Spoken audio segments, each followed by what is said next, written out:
Hey guys, tonight we're going to settle in, dim whatever light is keeping you vaguely awake, and drift gently into one of the most soothing things in the universe. Watching very smart people be very confidently wrong. Because nothing tucks you into bed like listening to emperors, inventors, prophets, and experts, and yes, I'm using that word generously, making predictions so spectacularly off target they practically loop back around and become comedy. Quiet comedy, though. The sort where you just exhale through your nose a little, because we're trying to maintain the sleep vibe here. So, fluff your pillow, lower your expectations for human intelligence, and let's begin tonight's slow and gentle unraveling of history's worst predictions.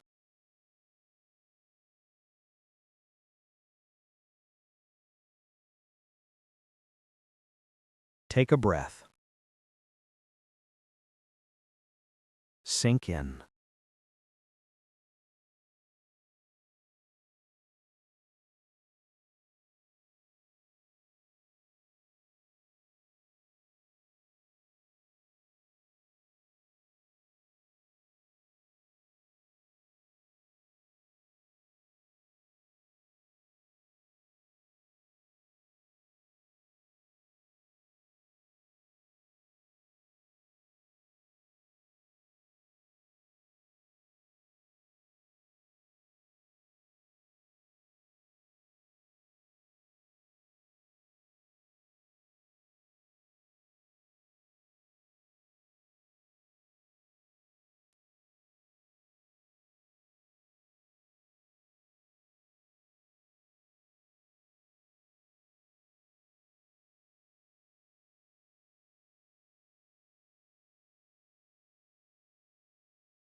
Hey again!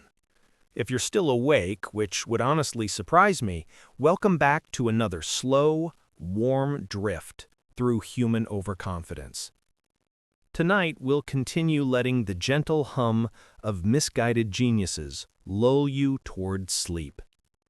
The kind of sleep where you dream of old men in powdered wigs, insisting that the future will absolutely, definitely, 100% obey their personal opinions. Spoiler, it never does. So let's settle in, maybe adjust your blanket, and drift into part 2 of history's worst predictions. Psychiatry predicts the end of human innovation. We're starting quietly with a man who really wanted humanity to calm down. George S. Bernard, a psychiatrist in the early 1900s who confidently claimed that the pace of invention had reached its peak. In 1912, he warned the public, "There will soon be no more great inventions. The human brain is simply not capable of further original thought." This is the sort of prediction you make after marking too many student essays in a single afternoon. To be fair, the early 20th century had seen a lot. Flight, radio, photography, electricity, cars. People were exhausted. It was like a technological buffet, and Bernard was the guy who had one plate and declared himself full forever. Ironically, the inventions he believed were impossible came quickly afterward. Antibiotics, computers, rockets, the internet, smartphones, that weird machine at the mall that makes your face like an elf. All things he never imagined. Some people dream of the future. George Bernard quietly shook his head and said, "No thank you."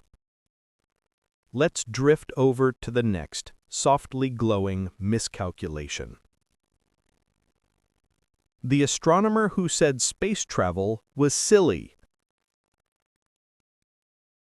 Next, we float gently to Dr. Richard van der Riet Woolley, a British astronomer and man firmly committed to believing that rockets were overrated.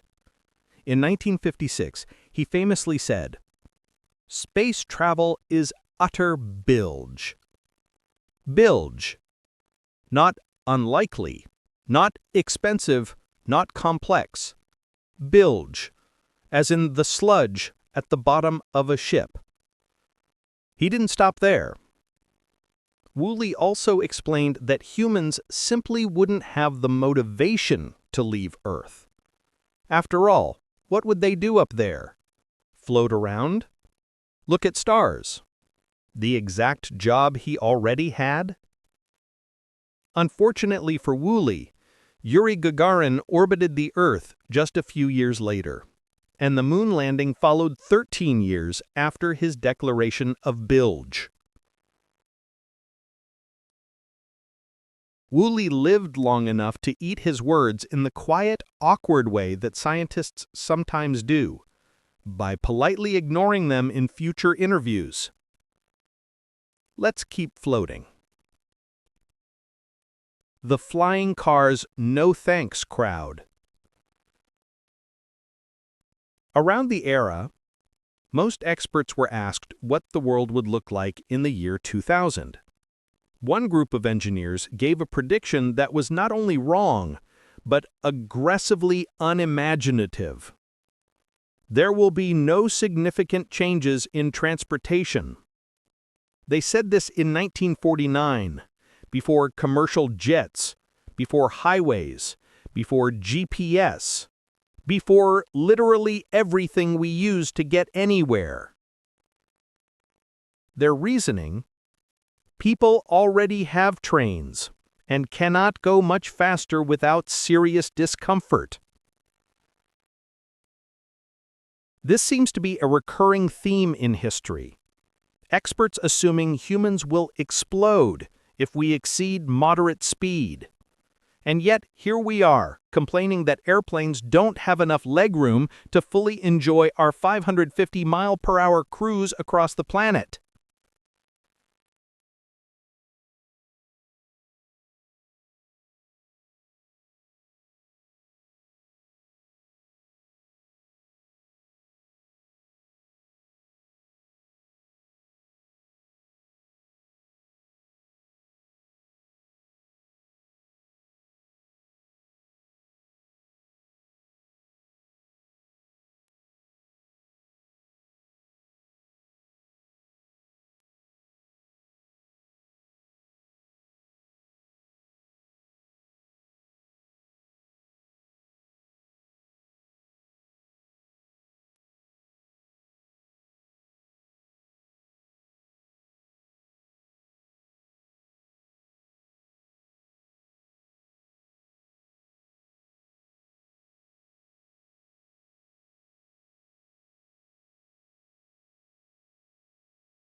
Hey again.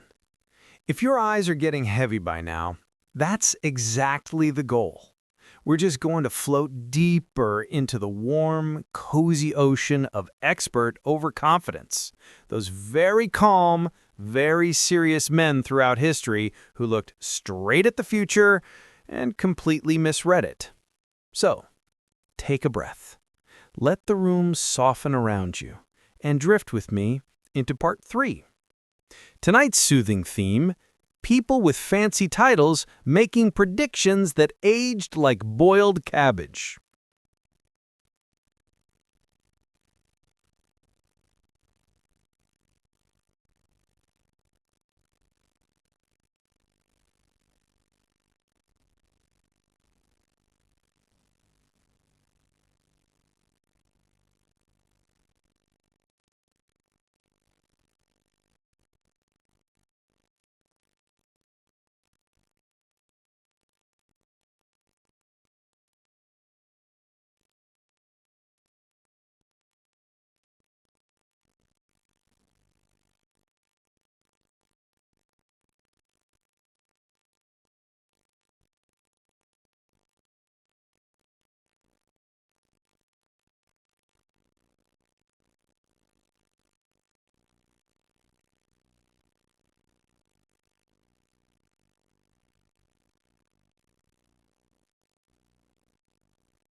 Hey again.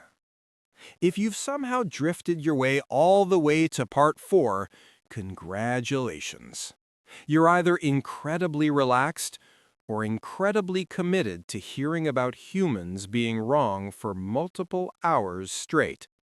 Either way, welcome back. Let's pull the blanket a little higher, sink a little deeper, and glide into another round of confidently incorrect experts. Tonight's theme: people who were so sure of themselves, the future had to politely disagree. Let's settle in. The Postal Service that declared airmail impossible. Our first gently misguided prediction comes from the U.S. Postal Service in 1910.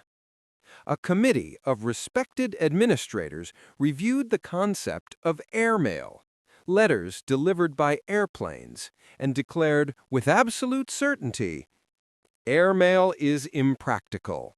Aircraft will never carry mail in any useful quantity. They believed planes were too fragile, too slow, too dangerous, too everything.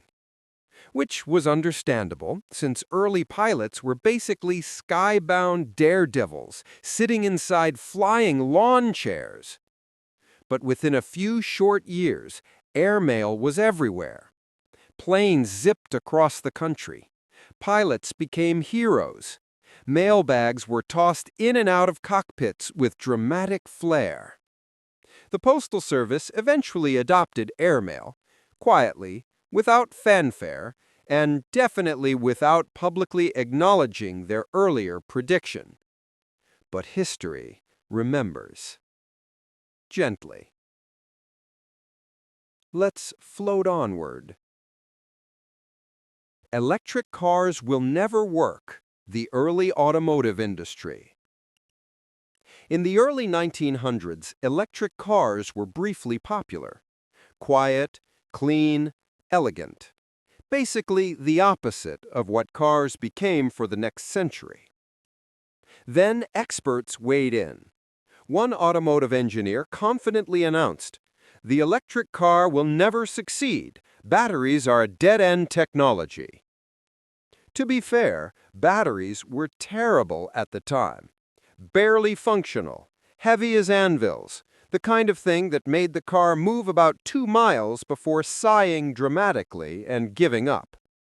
But the expert didn't account for lithium-ion technology, charging networks, environmental concerns, and billionaires launching cars into space for fun. Today, electric cars are back, and this time they're having a moment.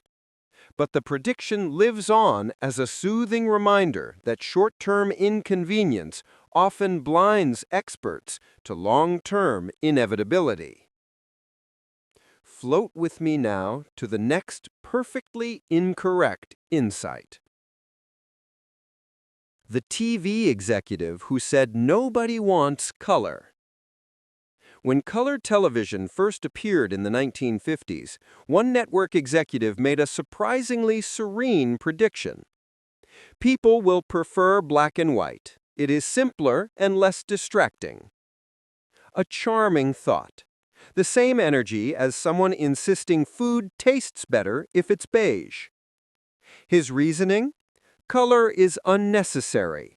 People have imaginations. Unfortunately for him, viewers overwhelmingly preferred not having to imagine what tomatoes looked like. Color TV replaced black and white in record time. The executive quietly pivoted his career, and the world moved on, now fully appreciating red, blue, and whatever color cartoon dinosaurs are supposed to be. Floating gently into our next miscalculation. The British Navy's metal ships will sink opinion. Back in the 1800s, when shipbuilders began proposing iron ships, naval experts responded with deep, dignified skepticism. "An iron ship will surely sink. Only wooden vessels can float safely," which shows a charming misunderstanding of how water works. They believed iron was too heavy, as if wood was somehow weightless magic. But here's the truth. Ships float because of displacement, not material. But this small scientific detail escaped many highly paid experts. When ironclad ships later became the standard, these same experts pivoted their arguments to, "Well, yes, of course, iron floats. We always knew that." History gently knows they did not. Let's drift forward. The press that laughed at the idea of women bicycling. In the late 1800s, bicycles were becoming popular. Men enjoyed them, women were discouraged. One newspaper confidently predicted, "Bicycles for women will never succeed. A woman's constitution cannot endure such exercise." They feared women would faint or become unladylike or horrifically experience freedom. Doctors even claimed the bicycle face, a totally imaginary medical condition, would permanently distort female expressions. Of course, none of this was true. Women rode bicycles. They enjoyed it. Society didn't crumble. And the experts quietly moved on to being wrong about something else the next year. Floating on. The business analyst who declared Netflix doomed. Jumping forward to the early 2000s, a respected business magazine reviewed Netflix, back when Netflix mailed DVDs in little red envelopes and streamed nothing, and declared, "Netflix will surely go bankrupt within a year." Their reasoning was, people supposedly preferred Blockbuster stores, late fees, driving across town in the rain, shelves of VHS tapes with sticky labels. This was a charmingly incorrect assumption. Not only did Netflix survive, it became one of the largest entertainment companies in the world. Blockbuster, meanwhile, became an archaeological site. Let's drift back to a gentler time. The futurist who predicted houses would be round. In the 1950s, futurists loved imagining the year 2000. Most predictions were harmless, some were adorable, one was especially confident. All houses will be round in the future. Why round? Because it is more aerodynamic, as if the average home is at risk of breaking the sound barrier. Round houses never happened. People continued living in square ones because furniture fits better that way. But the expert wasn't wrong out of malice, just misunderstanding what humanity actually cares about. Onward we drift. The newspaper that said the internet will collapse by 1996. In the early 90s, a newspaper columnist predicted that the internet, then a fledgling network of academic nerds, would fall apart due to overuse. He confidently wrote, "By 1996, the internet will collapse under its own weight." He imagined wires melting, servers exploding, engineers crying gently into keyboards. Instead, the internet became enormous, then addictive, then terrifying, and now simply unavoidable. His prediction lives on as a perfect example of thinking too small in a world determined to grow too fast. Let's glide softly to something more antique. The French Academy rejects the typewriter. When the typewriter was introduced in the 19th century, French scholars reviewed it and stated, "The typewriter will never replace handwriting. It is impersonal and inferior." Which is somewhat ironic considering their cursive handwriting looked like elaborate spaghetti. typewriters soon became essential to offices, newspapers, literature, and anyone with terrible handwriting. The French Academy maintained its opinion, but everyone else moved on. We float gently to the next prediction. The engineer who said elevators will scare people forever. When early vertical lifts were invented, one safety engineer predicted, "Elevators will never be accepted by the public. People prefer stairs." He believed elevators were too frightening, too unnatural, too much like a box that swallowed you whole. What he forgot was that humans deeply dislike climbing stairs. Elevators became so popular that skyscrapers became possible. People now use elevators